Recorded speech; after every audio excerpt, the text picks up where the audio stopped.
Assalamualaikum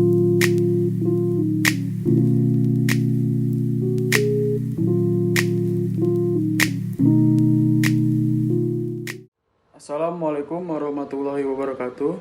Perkenalkan, nama saya Tayal Tarwafa dari kelas AB 4305 dengan NIM 1501190346.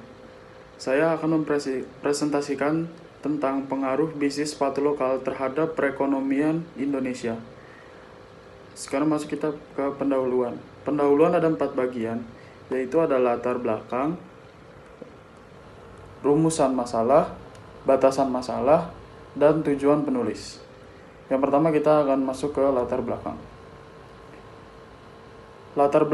Saat ini di pasar sepatu lokal Indonesia terdapat beragam brand sepatu lokal yang sedang naik daun.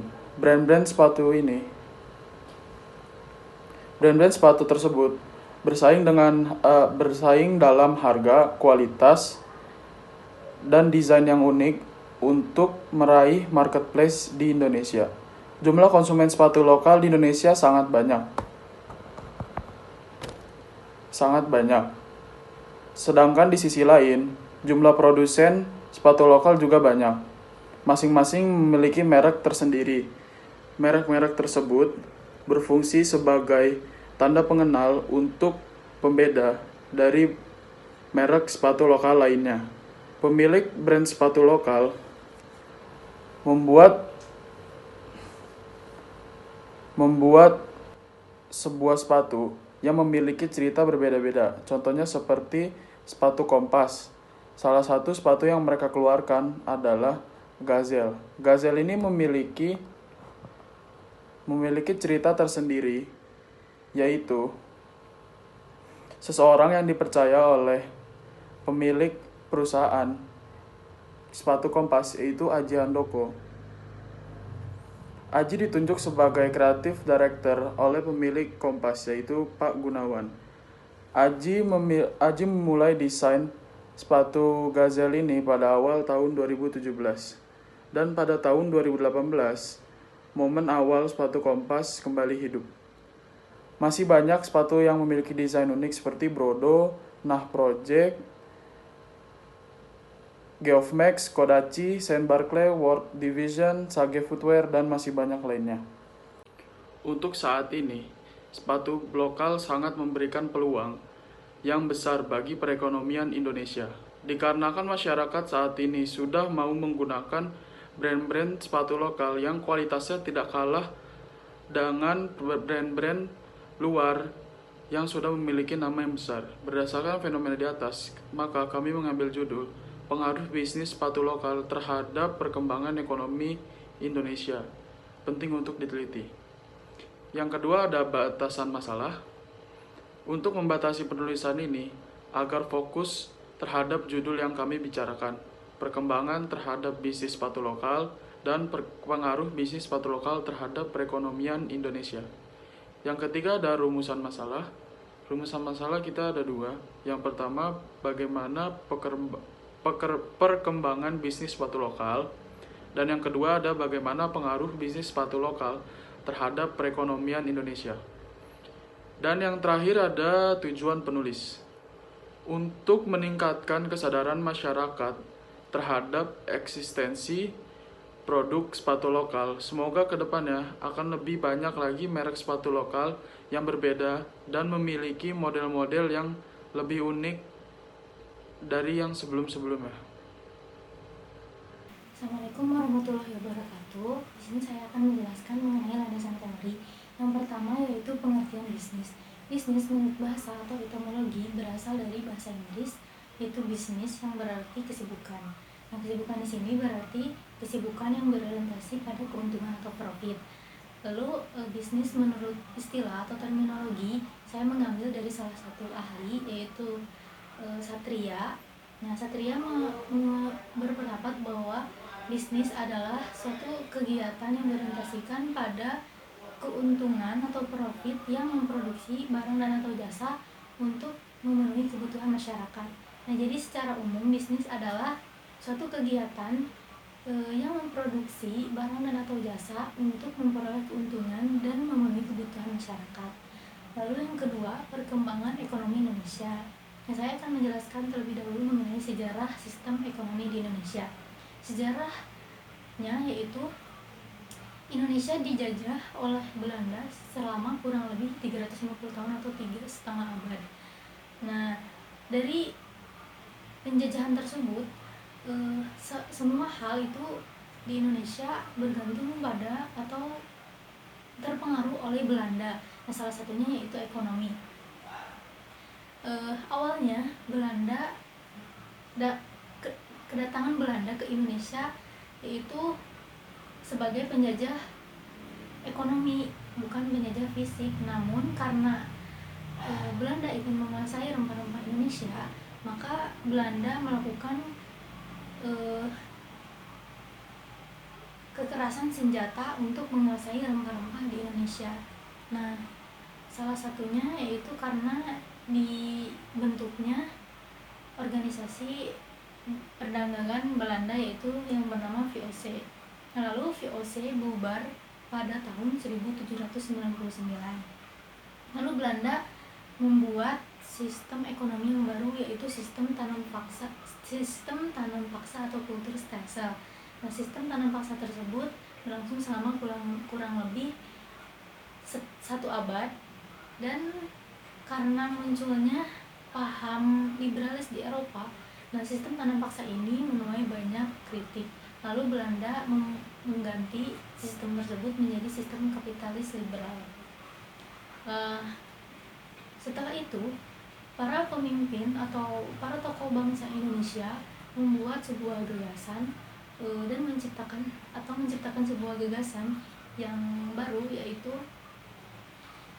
sistem ekonomi kerakyatan. Nah, sistem tersebut merupakan konsep dari Muhammad Hatta. Namun konsep tersebut tidak berlangsung lama atau tidak berhasil dijalankan oleh pemerintah Indonesia.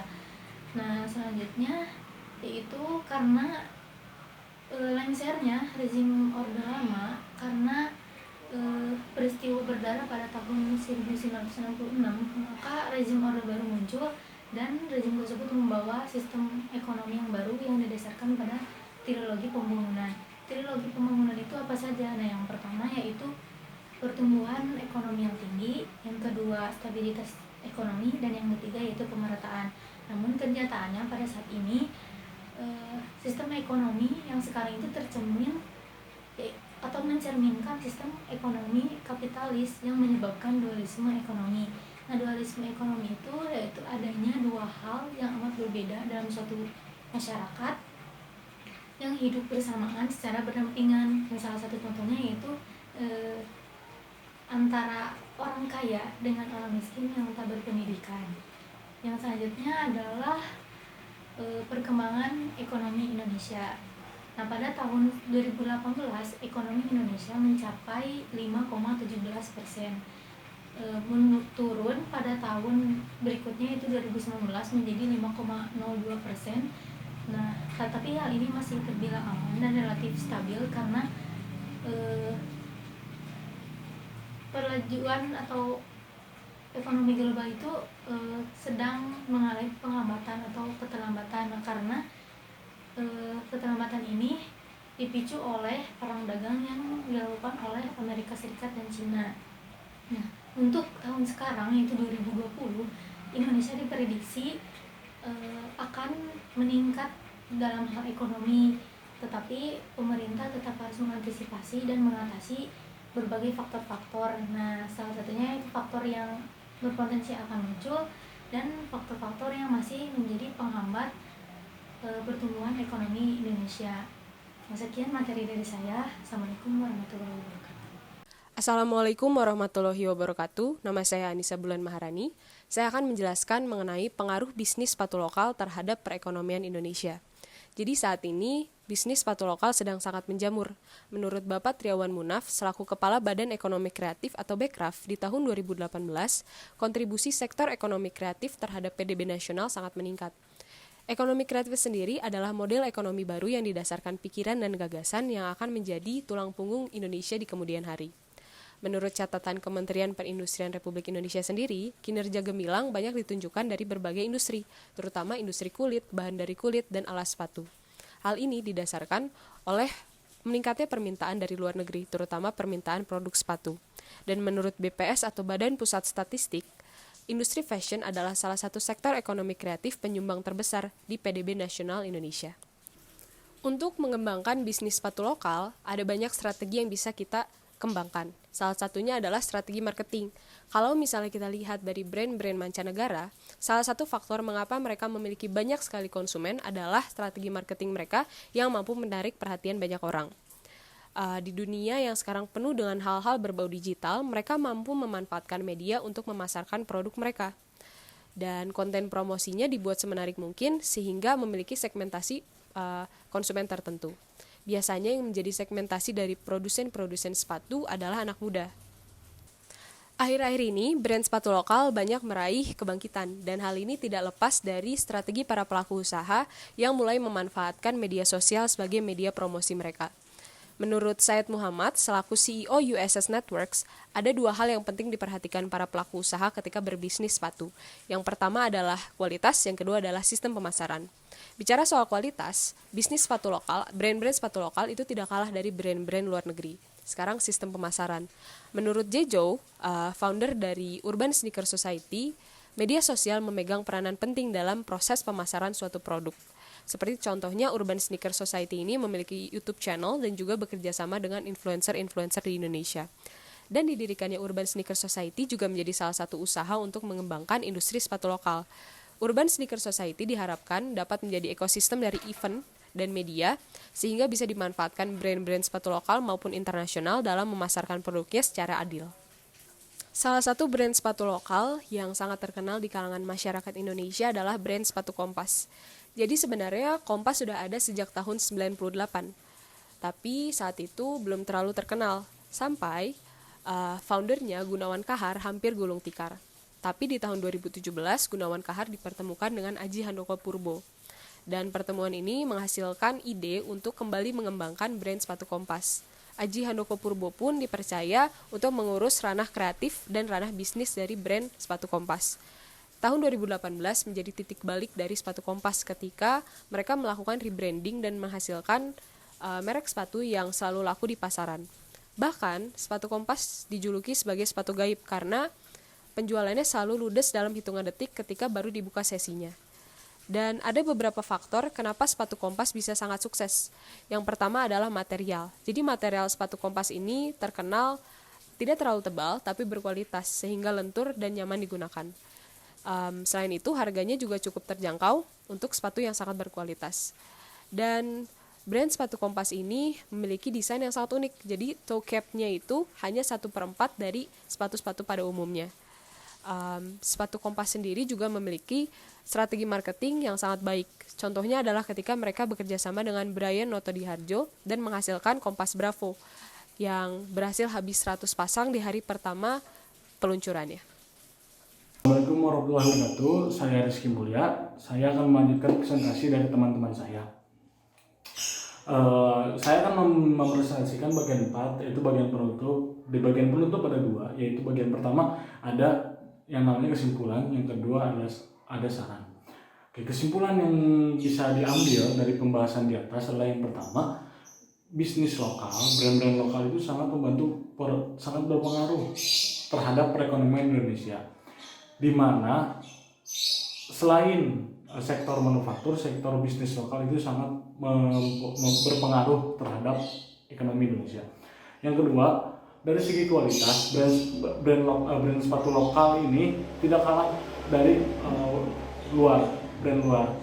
Jadi bisa kita bandingkan, itu tidak jauh perbedaannya. Yang ketiga, brand sepatu lokal ini sangat membantu. Kenapa? Karena bisa mengaplikasikan kreativitas anak muda di Indonesia. Yang terakhir adalah bisnis sepatu lokal ini dari segi strategi marketing sangatlah membantu bisa dari platform digital, dari sosial media, yang dimana dua cara itu sangat membantu di zaman sekarang. Nah, saran yang kami dapatkan itu pemerintah lebih mendukung lagi adanya brand lokal ini, karena anak muda zaman sekarang sangatlah kreatif. Yang kedua, lebih dilihat lagi dari segi pemasaran, dari segi kualitas, dan nama label dari brand itu sendiri sangat berpengaruh. Mungkin sekian dari presentasi saya. Dari kelompok saya juga, mohon maaf bila ada salah kata. Terima kasih atas waktunya. Wassalamualaikum warahmatullahi wabarakatuh.